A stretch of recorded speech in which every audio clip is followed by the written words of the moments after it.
Good day, Legend Joe. How are you doing today? Alhamdulillah. I'm sure you've watched the news on News Central interviewing Peter Obi, where Mr. Peter Obi said he is going for just one term as the president of this nation. My question for you today is: should Nigerians trust a one-term promise from a presidential candidate, and how can such a promise be enforced politically? Thank you. You know, our ancestors said the goat that says he will eat only once is usually the one eyeing the entire farm. And when a hyena promises to watch over your meat overnight, the wise one must still wake at dawn to count the meat. You see, political season, politicians generally, world over, I believe if politics is practiced in heaven, it will be the same. They usually come with promises, you know, here and there. In fact, some politicians will go overboard and say, those of you that are yet to conceive, I will make sure you get pregnant in my tenure. There's no restriction to their promises. However, when they make these promises, either when they are promising performance or when they are promising term limit, like Peter Obi did, saying he will serve one term, we will look at the pedigree of the one making the promises. We will look at the antecedents. Let's see, does the man making this promise has a record of fulfilling previous promises? At least this time, because I think I saw some snippets from the News Central interview, he didn't lay a curse upon himself. Because in 2014, when he was in Habga, of course, after Ojukwu had reluctantly allowed him to serve a second term, he begged the man. Ojukwu didn't want him to serve a second term. But after allowing him, he stood on that podium that day in the Southeast, unprovoked. He was not pushed. He was not compelled. He was not under duress. There was no gun to his head when he promised Indigbo, India Anambra, saying, look, the day he ever contemplates to leave Apuga, the man invoked all the gods of the land, and he's Catholic, so he also invoked the Holy Mary and the Almighty God, saying the day he contemplates, if he even conceived the intention of leaving Apuga, he should perish. Whatever he has worked for to fall into ruins, his family should suffer abject dejection. He lay a curse upon himself. 2013, 2014, he left the following year. He left. All those causes notwithstanding, the man left. When he joined Labour Party, he also promised that is the change. A new Nigeria is possible. He's coming to introduce new way of doing things to Nigerians, and he's going to prove it to the Labour Party. Now, you see, Labour Party, you must give it to them. For me, Labour Party is the only ideologically formed political party we have in this country. APC is also ideological. It's a progressive party. However, sometimes the individuals determine the trajectory of the reforms and the policies of our government. But Labour Party, the same Labour you see here is the same one you will see in UK and where else there's Labour Party. Workers concentrated, Labour, as priority and what have you. It's a socialist philosophical arrangement. That was why when he joined, some of us were a little bit worried, saying, Peter is a trader, an importer. This is a man who made his fortune through capitalism. You are a capitalist. What are you going to do in a socialist accommodation? But he joined. And he promised that he has joined Labour Party because he's ensuring that it doesn't have anything to do with the structure of criminality. Those that have ever occupied offices in this country is staying away from them because they all contributed to the destruction of this nation. He left Labour Party and went back to join the same structure of criminality he promised he was running away from. And this is a man who, on Arise TV, it was morning show, I recall. Dr. Abati was there, Rufai Hosseini, and I think at the time it was Tudun Abiola that was there. Yes, 2022 leading to the 2023 election. The man has confessed to us. And I was, acknowledging his honesty in that regard. Because sometimes, even a broken clock is correct twice a day. So even if Peter is famous or infamous for lies. That day he told the truth. He told us and confessed to us, say, look, even in my household, whenever I'm seated and I'm in a dining with my family, the moment I am about to make a promise, my children run everywhere to get their recording devices to put me on tape.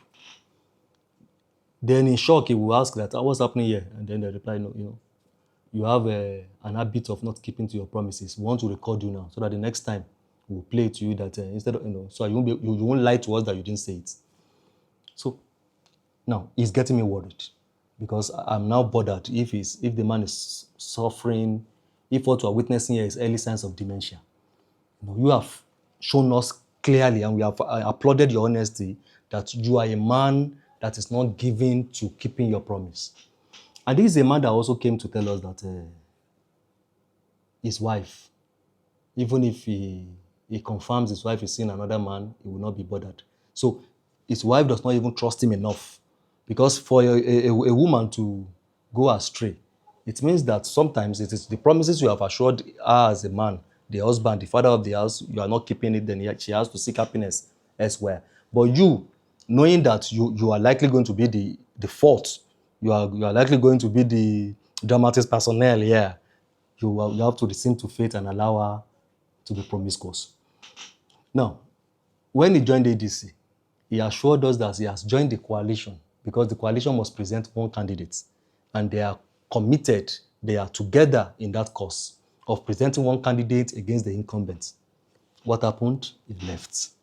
So a man with this long list of broken promises, a man with this rich, or should I say poor history of fidelity to his words. Now you say you come and you promise us one term. Now, this is the issue with one term. You see, in government, you realize that the calendar works a little bit differently because 4 years speed so fast, you would think you have spent only 4 months there. And Peter, of every other person, should know this because he spent 8 years as governor. And whatever he's promising to achieve as 4 years in presidency, I would like to see what he achieved 8 years, double the time as governor. This is a man who we know that in 8 years, he said he didn't have enough time to conduct local government elections. Peter did not conduct local government elections in 8 years in power. Local government, we believe, as the third tier of government, is the closest to the people. Local government constitutionally is supposed to handle your markets, your bus stops, your what have you. So we want to imagine how he was able to run governance that touches the last man on the streets. He said he didn't have enough time to achieve that. Peter, under him, doctors went on strike for 13 months. He said he didn't have enough time to properly attend to their welfare because I think he was the one that was paying 10 naira as hazard allowance to doctors and nurses at the time. Peter, in 8 years as governor, Anambra was declared as the poverty capital of the nation because he met Anambra at 27% and the poverty rate doubled to 54% in his time as governor. Peter said he didn't have enough time in 8 years to turn the clock and make Anambra a more flourishing state. It was that time, if you watched Nollywood movies, it was the time Anambrans were escaping in night buses to Lagos, to Cross River, to Enugu, to other states in the nation but Anambra. Peter, in that 8 years, also ensured that there was no credible, reputable, globally accepted industry he attracted to Anambra State, except the brewery, the beer parlor he keeps boasting about. It was Obiano that eventually constructed the airport in Anambra. There was no infrastructure worthy of reckoning in Peter's 8 years as governor. In fact, the fire service did not have a fire truck. Can you believe that? Peter did not have enough time in 8 years to equip the fire service. But somehow, he has 4 years. 4 years to be sufficient to achieve that as president of Nigeria. That is desperation speaking.